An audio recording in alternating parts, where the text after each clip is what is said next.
yung malupit. Di ba sinasabi, kung matatandaan nyo, may ipinapakalat pang video, voice recording, etong kampo, nitong si Digong, mga kababayan, yung mga vlogger, nitong si Duterte, na kung saan eto daw si Nino Barsaga, mga kababayan, ay bayaran. At baka daw yung mga vlogger na kasama nitong si Kap Nino Barsaga, mga binayaran din. Ngayon, kung titingnan nating mabuti, kung talagang bayaran, etong si Nino Barsaga, mga kababayan, panoorin natin to.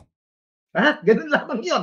Okay, mga kapatid, kahapon, may nag-text sa akin. Kasi po, hindi, yung mga dating number po sa akin ng mga bata-bata ni Digong, hindi po nakasave na sa cellphone ko. Hindi na po nakasave. Now, nag-text sa akin kahapon, ang ratsyada ng text niya po sa akin. Ipapakita ko po sa inyo. Tinakpan ko lang po yung pangalan. Ito pong nag-text sa akin kahapon at tumawag pa po siya kahapon sa akin. Ito po ang unang sinasabi niya. Papakita ko po sa inyo. Babasahin ko po. Ito po ang kanyang mga sinabi sa akin. Ito daw, mga kababayan, ay mga bataan ni Digong.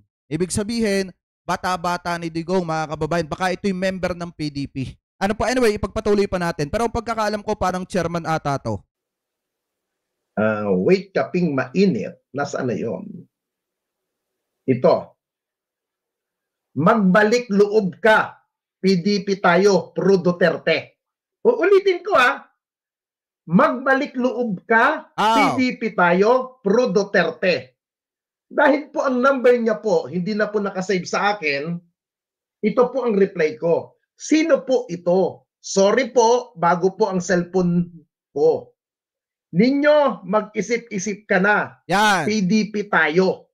Yun ang sabi niya, So ngayon, kung titingnan nyo, mga kababayan, di ba sinasabi ng mga vlogger ni Digong, especially ni Nabanat Bay, at nung isang kasamahan namin vlogger na lumiba ng bakod papunta kay Digong, kasi siguro, mga kababayan, nakakapera doon. Ngayon, kung titingnan, ngayon kung titingnan natin mabuti, sinasabihan nila ng bayaran etong si Nino Barsaga. Kung ito ay bayaran, mga kababayan, bakit pinipilit na baguhin yung isipan ni Nino Barsaga at bumalik sa PDP, mga kababayan, at bumalik ng pagsuporta dito kay Duterte? Kasi kung titingnan natin mabuti, mga kababayan, kung yan ay bayaran, wala nang pakialam dyan ang mga bataan ni Duterte. Hindi napapansinin yan, mga kababayan. Kasi unang-una, dinudurog ni Nino Barsaga ang personalidad ng mga Duterte. Talagang matinding bumanat etong si Nino Barsaga dito po sa mga Duterte, mga kababayan. At kahit na yung mga vlogger na sumusuporta kay Digong na di umano'y binabayaran, mga kababayan, ay hindi magawang tirahin etong si Nino Barsaga. Tapos ngayon, makikita ninyo, pinababalik siya ng mga bataan nitong si Duterte. Kasi nga, baka di umano, mga kababayan, etong si Nino ay may alam patungkol po dito sa mga Duterte na ikakabagsak ng mga Duterte at ikakabagsak nitong si Sara Duterte. Mga kababayan, ano po, ipagpatuloy pa natin. Ninyo, mag-isip-isip ka na, PDP tayo. Yun ang sabi niya sa akin. Now, nag-reply ako. Ang sabi ko, Sir, first name, first of all, ano yung pag-iisipan ko? Yan. Po, na sinasabi niyo po na PDP tayo with question mark. Oo. Ang sabi niya sa akin, kasi nga magkasama tayo noon sa MRRD. Hindi niya binuo. MRRD, bubuuhin ko to dadagdagan ko yung MRRD niya. MRRD and ECC. Baka nga kako magkakasama tayo muli sa PDP. Kung gusto mo lang. Sabi niya ganon. Reply ko, yes, I am original member of MRRD and ECC since 2015 to 2022. But correction, I'm not a member of PDP Laban because I'm not a politician. Ang sabi ko. Ang sagot niya, kita niya, mga kababayan, ang sagot ni Nino Barsaga, bakit naman siya babalik sa PDP? Hindi naman siya member ng PDP. At hindi naman si Nino Barsaga tumatakbong politiko, hindi naman siya politician. Mga kababayan, ngayon, eto pakinggan natin yung sagot pa nung isang bataan ni Digong. Okay, I understand. See you one this day. Ang sagot ko naman, panghuling text ko sa kanya, thanks, Chairman. Oo. Ito pong sinutukoy ko na Chairman, hindi ko napapangalanan sa inyo, mga kababayan. Okay? Papakita ko po yung text niya sa akin, Yan. pero tinakpan ko po ang pangalan niya kasi meron tayong tinatawag na data privacy. Okay? Hindi ko pwedeng ipakita ang pangalan niya. No, mga kaibigan, nagtataka ako, ang daming mga political vlogger na mga Duterte ngayon na ang balita ko, ang bigayan dyan, 100,000 per month. Kita nyo? Ha? Bakit ako? Halos bumakbak na ako sa Kasi kita nyo, eto yung matatagal dito ha. Alam ko yung matatagal dito, alam ninyo na matalik nating kaibigan. Etong si Ninyo Barsaga, kahit nung panahon ng eleksyon mga kababayan, na nakakay isko ito, tapos ako ay pro kay PBBM, sinusuportahan natin si PBBM, malimit nating makadebate ito mga kababayan, pero nagkakasundo kami sa huli. Ano po, kasi nga mga kababayan, matalik kong kaibigan yan. Alam ko yung matatagal dito, alam nyo naman yan. Ngayon, once na nagsalita si Ninyo Barsaga ng ganyan, hindi pumapayag yan mga kababayan na wala siyang maipapakitang resibo. Kung maaari nga, yung usapan nila nung politiko, talagang ilalabas niya. Kaya nga kung titingnan yung mabuti mga kababayan, di ba nung nagkaroon ng PIDEA leaks, napilitang lumabas etong si Santiago, yung dating chief ng PIDEA. Mga kababayan, di ba sinabi niya dun mismo na hindi niya nga alam na na-record ni Ninyo Barsaga yung usapan nila. Kaya nga mga kababayan, napilitan siyang umattend dun sa Senate at talagang doon niya ibinuking etong si Jonathan Morales. Kung matatandaan niyo, di ba, at tumistigo, naging resource person ng Senado, etong si dating PIDEA chief, mga kababayan, Santiago. At doon niya inilaglag ng matindi etong si Jonathan Morales na talagang nag-iimbento nga ng kwento. Ngayon mga kababayan, dahil yan kay Ninyo Barsaga, kasi nga hindi pumapayag yan na pag yan ay maglalabas ng balita mga kababayan, kailangan meron talagang backup evidence, kailangan meron talaga siyang resibo mga kababayan para maipakita na tunay yung kanyang sinasabi. Kaya nga kung titingnan yung mabuti, sa laki di umano ng mga binabayad doon sa mga vlogger na sumusuporta dito kay Digong mga kababayan, nakita nyo ba na binakbakan ng matindi si Ninyo Barsaga? Hindi. Pinagtulungan nga nung dalawang magkapatid ni Coach Oli at ni Banat Bay. Etong si Ninyo Barsaga, kinaya ba? Hindi mga kababayan, kasi unang-una, merong alam si Ninyo Barsaga na ikakabagsak ng mga vlogger na sumusuporta kay Digong at ikakabagsak ng mga Duterte. Mga kababayan, kaya nga siya pinipilit bumalik. Ano po ngayon, ipagpatuloy pa natin. mga Duterte, nagsalita na ako ng hindi magaganda, halos binasag ko na yung putang inang imahe ni Digong Dacolero Diba? na hindi na tinatayuan ng bayag niya at hindi niya na mabilang ang bulbul niyang nagkakalagas-lagas. Magandang umaga sa iyo, Mark Ramos. I love you. Mahal na mahal kita. Mark Ramos. Okay? Ito po yung pinaka-text sa akin kahapon. Papakita ko po sa inyo. Baka sabihin nyo, gawa-gawa ko po itong text sa akin. No, hindi ko to gawa. Ha? Pakita ko po sa muna. Ayan oh. Sagot na Ninyo Barsaga, sino po ito? Sorry po, bago po cellphone ko. Pagpatuloy pa natin. Wait lang, lakihan ko nga. Hindi naman tayo kaka-copyright nito kasi matalik nating kaibigan to. Ayan. Diba? Tingnan nyo namang mabuti mga kababayan. Ninyo, mag-isip-isip ka na. PDP tayo. Pagpatuloy pa natin. Tinakpan yung pangalan, no?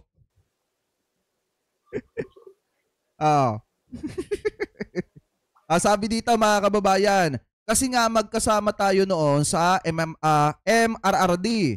Baka nga kako magkasama tayong muli sa PDP kung gusto mo lang. Yun po yung sabi sa kanya nung nag-chat sa kanya or nag-text. Grabe no?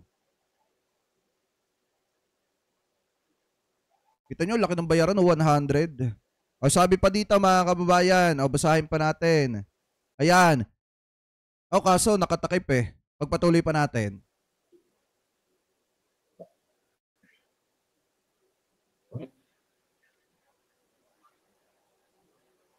Next natin ng konti. Ayan.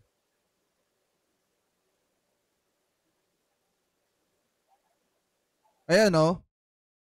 Kung titingnan nyo mabuti mga kababayan, ayan yung chat to. Baka sabihin pa nung iba, gawa-gawa yan.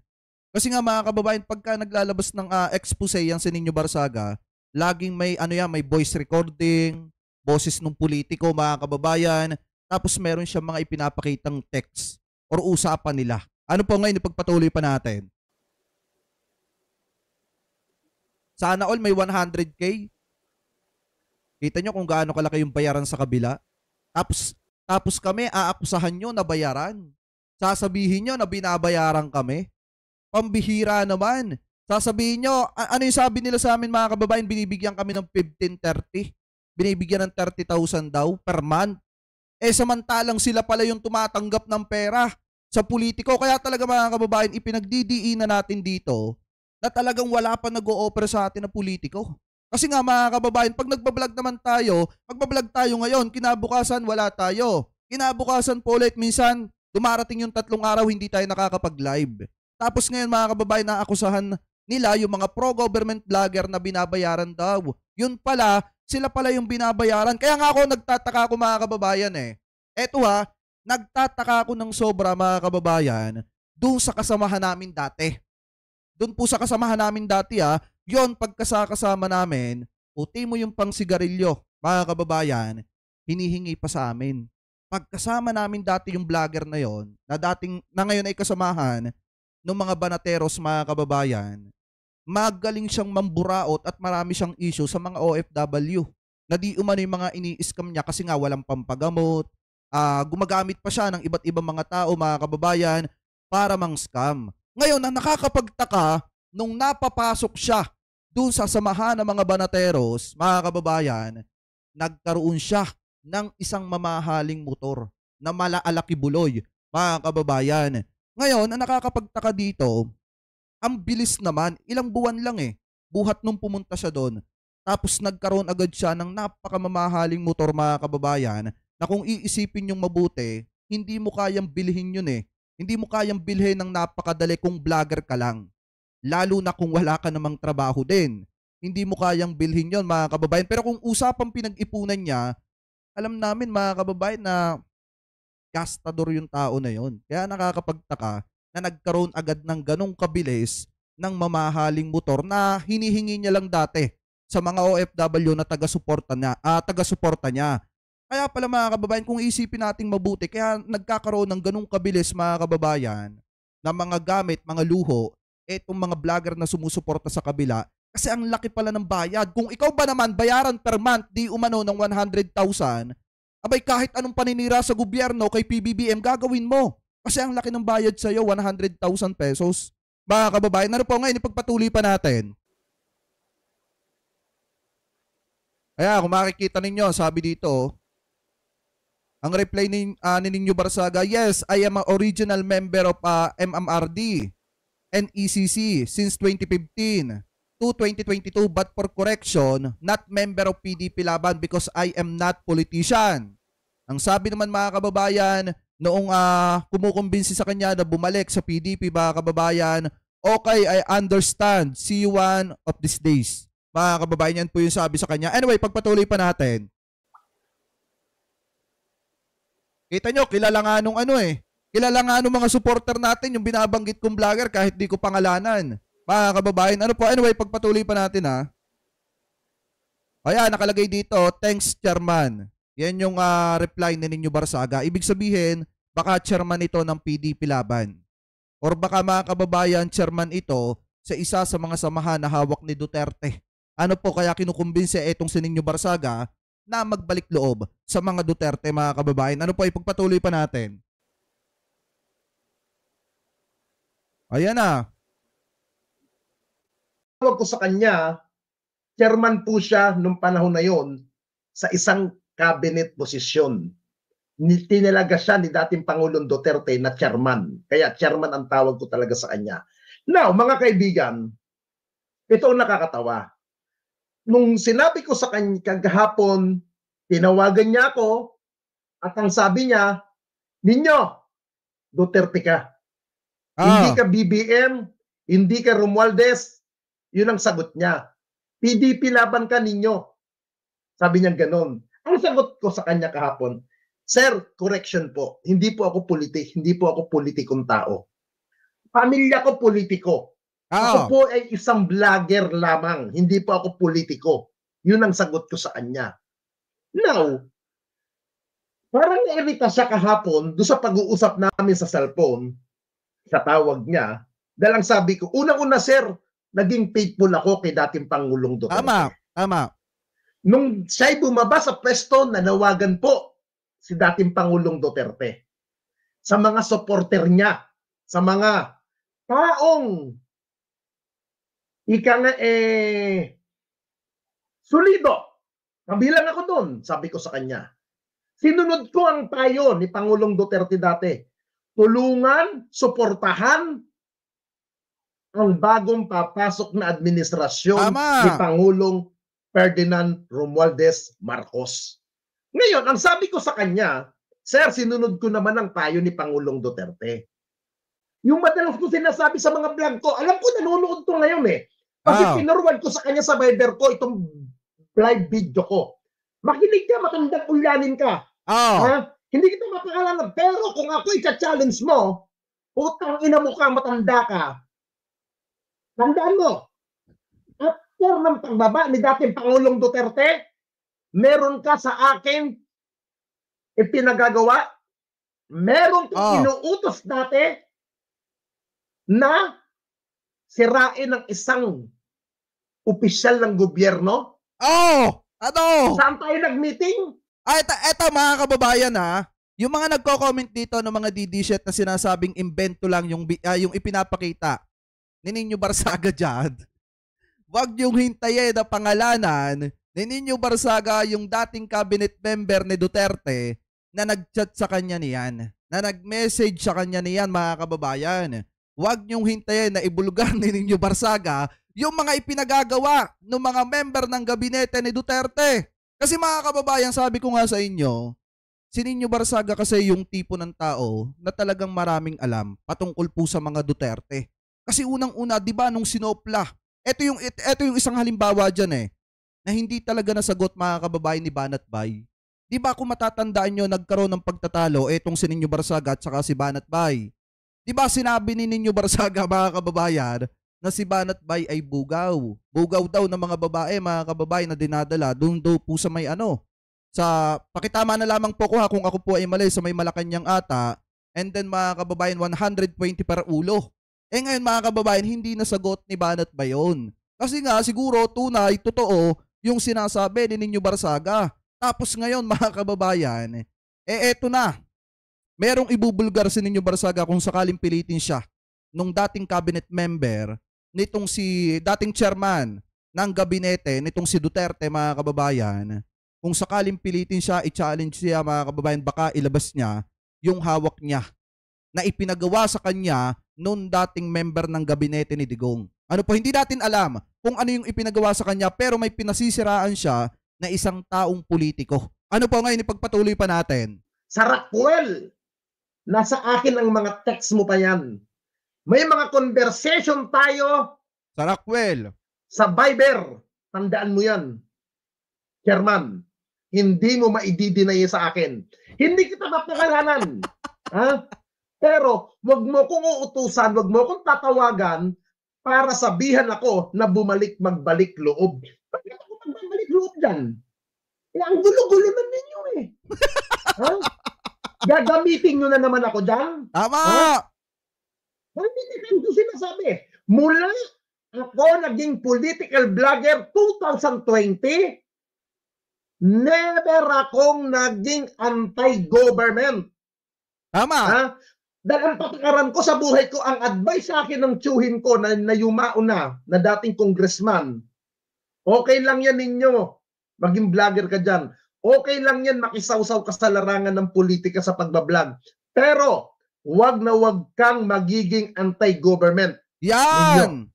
Kasi mga kababayan, unang-una, si Nino Barsaga talaga, kaya niya sinusuportahan ng Duterte administration kasi yun yung nakaupong gobyerno, mga kababayan. Ginagalang at inirerespeto ni Nino Barsaga nung panahon na naupong presidente, etong si Duterte, kaya sinusuportahan niya ang Duterte administration. Ngayon mga kababayan, kung matatandaan nyo, di ba bago bumaba sa kanyang posisyon sa pagka-presidente, etong si Digong, ano yung sinabi niya?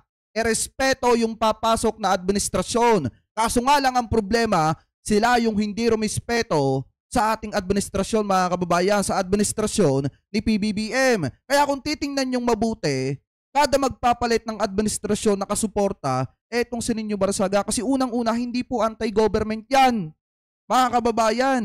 Ang problema, eto siguro mga alagad or mga galamay, itong si Digong gusto pang gamitin etong si Nino Barsaga mga kababayan para bakbakan yung mga kaaway nila sa politika.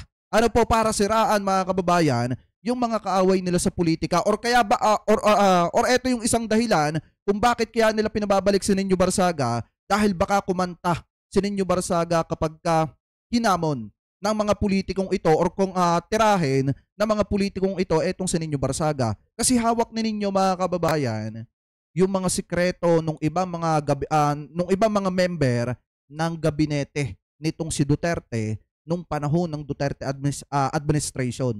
Mga kababayan, ano po, ipagpatuloy pa natin.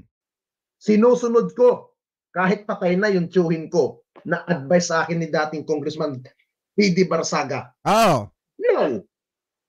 Alam ko na ang galawan sa loob ng Duterte Group eh. Ha? Alam ko na. Tigilan niyo na ako. Ha? Dapat na matuwa kayo eh. Dahil sinunod ko yung advice ni dating Pangulong Duterte na suportahan ang administrasyon na to. May mga supporter daw si Digong dyan. Pero nung sinabi niya na tulungan suportahan ng administrasyon, hindi nga sumunod eh. Marcos bumakbak sa Marcos administration. Sinira ng sinira ninyo. Bakit? Bakit nyo? Dahil hindi nyo na magawa, gusto nyong magawa? Ha? Ngayon, naghahanap na naman kayo ng vlogger na gagamitin ninyo para sirain ng gobyernong ito? Tama. Ha? Diyan kayo magaling. Ha? Yung mga vlogger na Duterte kuno, putang ina ninyo, kailan lang ba kayo nagsulputan dyan? Puro kayo mga patay gutom, mga buwaka ng ina ninyo. Ha? Bakit? Pag nagkaroon ba ng kasuhan, madadala, sapat ba yung 100,000 ibinabayad sa inyo dyan? Oh, ano? Sapat ba yan? Ha? Ano? Sino ngayon ng tunay na bayaran? Mga kababayan, ang laki pala ng bayad sa kanila, kaya gano'n na lang pala katinding manira kay PBBM. Kaya pala mga kababayan, yung iba, kahit sila'y masira doon sa mga bidyong ipinapakalat nila, doon sa mga fake polvoron video na ipinapakalat nila, ibinabalita nila, kahit na paulit-ulit naming sinusopla yung pagiging fake news po nila mga kababayan, dire-diretso pa rin sila sa pagpapakalat ng mga peking balita. Pinuputol nila yung mga video at pinapalabas nilang masama. Etong si First Lady Liza Marcos at etong sina PBBM mga kababayan. Kasi nga pala, lahat gagawin nila kasi malaki ang bayad. Ikaw ba naman? Bayaran ka ng 100 per month. 100,000 per month mga kababayan. Lahat talaga magagawa mo. Pero kung ikaw ay katulad namin, kung sila ay katulad namin na marunong makontento kung ano ang meron kami, lalagay sila sa tama. Ang problema mga kababayan, kung puro pera nga lang, at napakalaki, nakakasilaw, syempre, yung 100,000, talagang tatanggapin yan ng mga yan. Kasi nga mga kababayan, kailangan nila ng pera. Ano po ngayon, ipagpatuloy pa natin? Sapat ba yan? Ha? Ang ina ninyo, nung nawala si dating Pangulong Duterte, binitawan din ako ng tao na yan. Tagpad ang kasong inabot ko. Kahit bilaan ng hearing ang pinupuntahan ko, mga putang ina ninyo. Diba? Ha? Nagpapatulong ako dyan sa isang ibang senador dyan na mga katao ni Digong. Dead man na lang kayo? Yan palang totoo, mga kababayan. Yan palang tunay. Etong si Nino Barsaga, solid to kay Duterte. Kay dating Pangulong Duterte. Kaso nga lang ang problema, sa sobrang daming binakbakan para lamang ipagtanggol si Duterte, sa sobrang daming binakbakan ni Best Nino Barsaga, mga kababayan, para ipagtanggol si Digong, binitawan siya sa huli. Nakukuha niyo yung pinupunto natin? Hindi man lang tinulungan mga kababayan, etong si Best Nino Barsaga nung ito po ay nasampahan ng isang damakmak na kaso. Ito pa nga mga kababayan, kung matatandaan nyo, di ba nahuli pa siya? Nagka-mugshot pa nga siya mga kababayan. Kasi nga, unang-una, talagang walang tumulong sa kanya. Pangalawa, mga kababayan, mismong nanggaling na sa kanyang bibig na nung nawala na sa posisyon etong si Duterte, pinabayaan na siya ng mga galamay ni Digong na nag-uutos sa kanyang manira ng mga politiko. Ano po ngayon, ipagpatuloy pa natin. Tapos ngayon, maghihimok na naman kayo, pabalikin ako dyan. Bakit? Anong gusto nyong papagawa nyo na naman sa akin? Sinong pabababoy nyo sa akin? Ha? Sinong gusto nyong balhurain ko?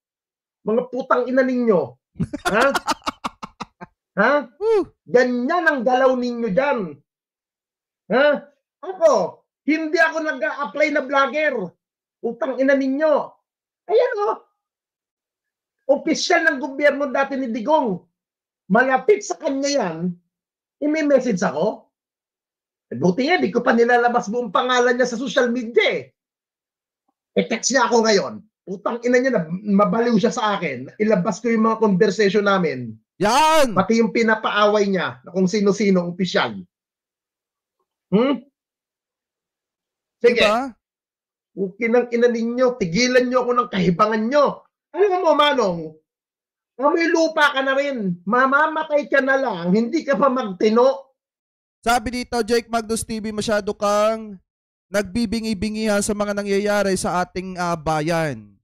Bakit mas maganda nga ngayon kasi walang mga taong basta tumutumba? Diba hindi katulad nung panahon ni Digong, mga kababayan, na sunod-sunod yung mga kababayan nating Pilipino binabawian ng buhay. Alam nyo naman mga kababayan, sa totoo lang, isa tayo sa talagang lagi nating sinasabi na pahalagahan ng buhay ng bawat mamamayang Pilipino. Pero nung panahon ni Digong, mga kababayan, parang mga manok lang na basta binabawian ng buhay. Tapos kahit yung taong yon ay wala ng buhay, tatamnan pa ng kung ano-ano para lamang pasamain, para lamang palabasin na masama sa publiko at nanlaban. Yun yung pinakaayaw natin, mga kababayan, sa totoo lang po. Ano po? Anyway, ipagpatuloy pa natin. Utang ina mo ka. Ha? Mamamatay na lang yung matandang to, mauuna ka pa ata kay Digong, at bakit hindi pa mauna si Digong na matodas? Bakit hindi na kayo magsabay? Grabe, no? Gusto mong bumalik sa gobyerno. Bakit? Para magnakaw, pagkakuwartahan na naman ng tanggapan ng pinanggalingan mo. Ha? Hindi ka pa nahiya niyan? Pagharap mo mga tao, akala mo professional ka, akala mo disente ka, pero demonyo kang matanda ka. Ha? Nakakahiya ka. Ha? Nakakahiya kang gurang ka. Utang ina mo. Ha? Ang kapamantayan ko sa buhay ko, hindi ako magiging anti-government. Kasi nasa Biblia yan. Tama. Magkasakop kayo sa gobyerno. Ginagawa ko lang yung obligasyon ko, sinusunod ko. Ako alam ko makasalanan akong tao. Tama. Alam ko ang sarili ko, kapasidad ko. Pero yung dadalhin nyo na ako ulit dyan, ibabalik nyo ako dyan, hindi na ako ganun katanga para sumunod pa sa inyo. Ha? Gusto nyo lahat. Makuha nyo lahat. Bulagin nyo, sirain nyo. Ano? Baka yung isang OFW yung nasa Hongkong yung timawa. Yan, baka gusto na ng trabaho. Ha? Okay ng inang yun. Si Attorney P. Yan.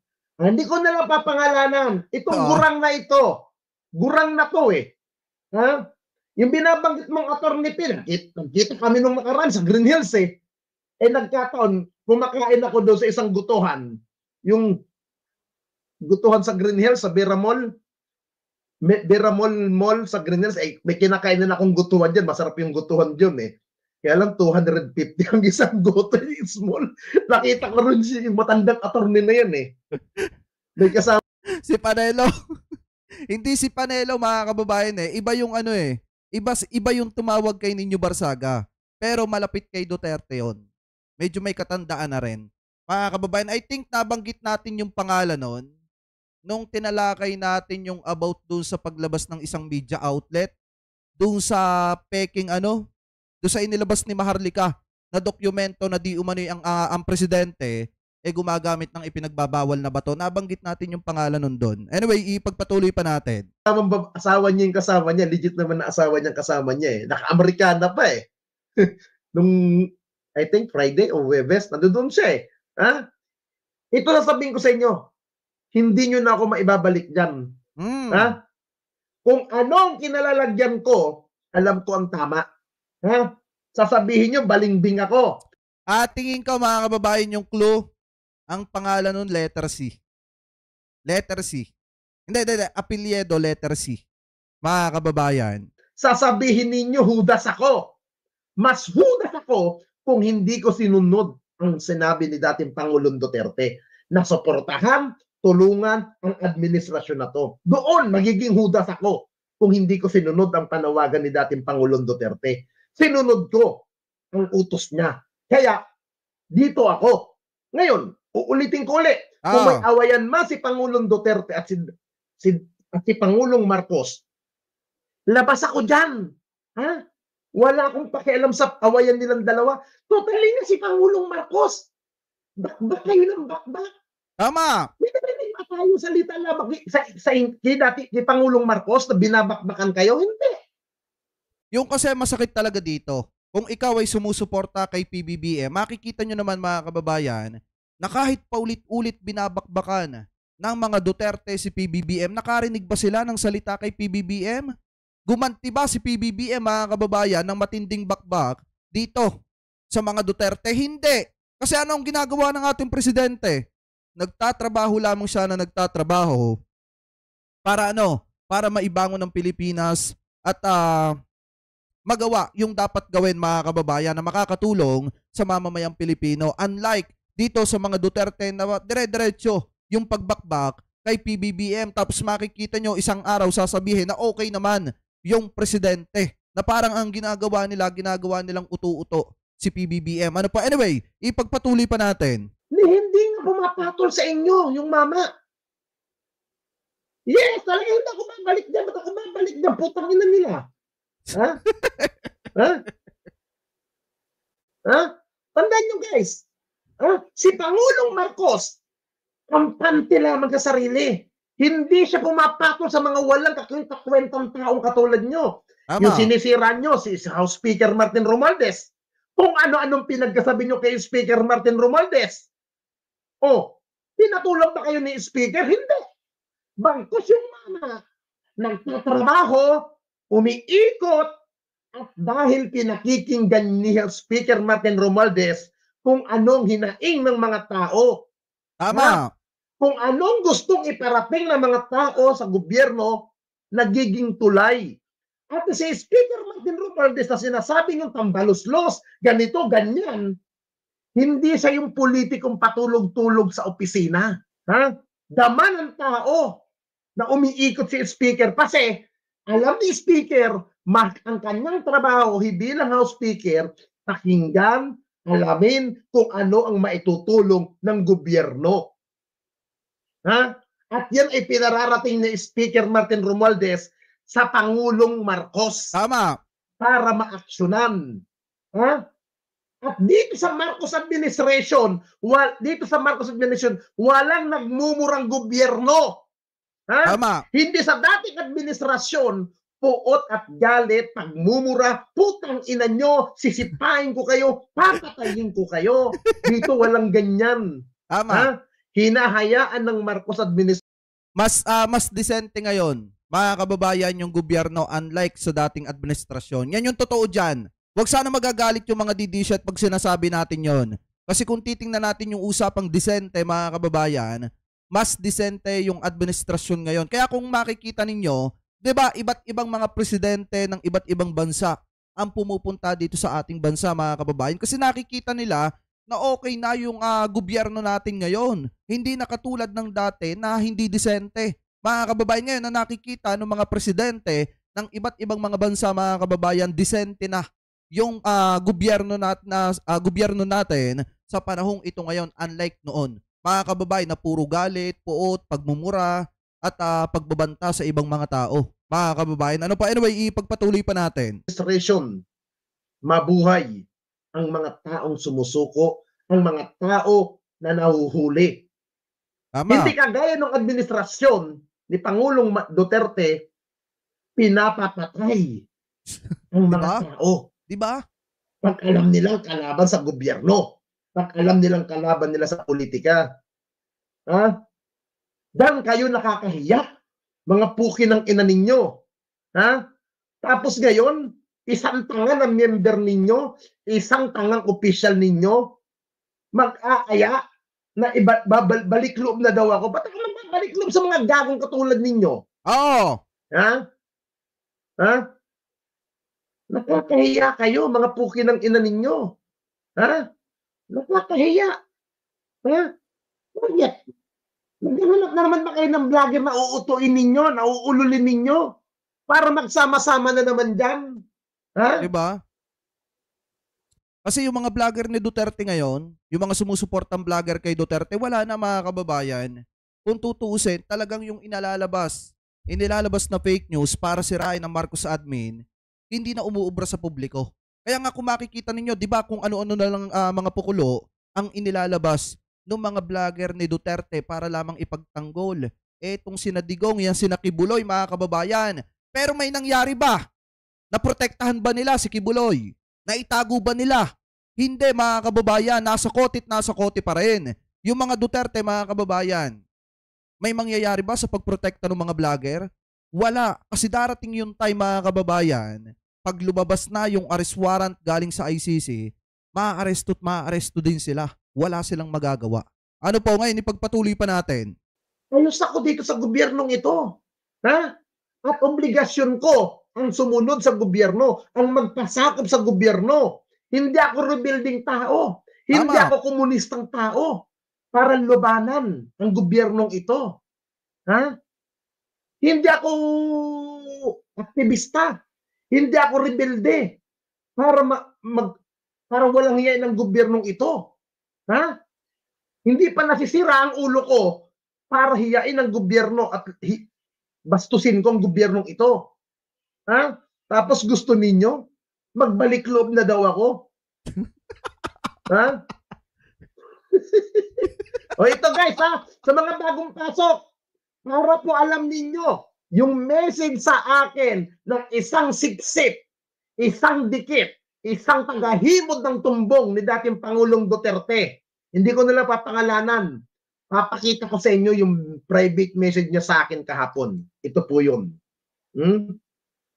O yan, kung makikita ninyo, pinagbabalik loob siya sa PDP. So maliwanag naman mga kababayan na etong si Best Ninyo Barsaga, etong isang matalik nating kaibigan na ito ay ginagapang ng mga kaalyado nitong si Duterte, nitong si Digong para bumalik po sa PDP. Mga kababayan, siguro para utuin ulit nila, gamitin nila para siraan yung kanilang mga kalaban sa politika. Kasi unang-una mga kababayan ng panahon ni Duterte na siya pa ang presidente, si Ninyo Barsaga, yung isa sa pinakamatinding bumabanat dun sa mga politiko na bumabatiko sa pamumuno ni dating Pangulong Duterte. Kaya nga yung mga politiko, mga kababayan, na binabanatan ni Ninyo Barsaga, talagang umiiyak kay Ninyo Barsaga at sinasampahan ng demanda etong si Ninyo Barsaga. Pero sa kabila ng pagtatanggol ni Ninyo Barsaga dito sa kampo, sa grupo, sa pamamahala nitong si Digong, inilaglag po siya sa huli. Kaya kita nyo, kung mapapansin nyo, di ba malimit bitawan ni Ninyo Barsaga na mag-isa niyang hinarap yung mga kasong isinampa sa kanya. At wala pong tumulong sa kanya mga kababayan at pinabayaan siya ng mga galamay nitong si Digong. Mga kababayan, ano po? So ngayon, kung makikita ninyo, yan yung isang patunay na talagang pinipilit bumalik, pinipilit gapangin etong si Ninyo Barsaga siguro para gamitin para siraan si PBBM. Kasi nga yung mga vlogger na binabayaran ng 100,000 per month, mga kababayan, hindi na umuubra yung paninira sa ating gobyerno.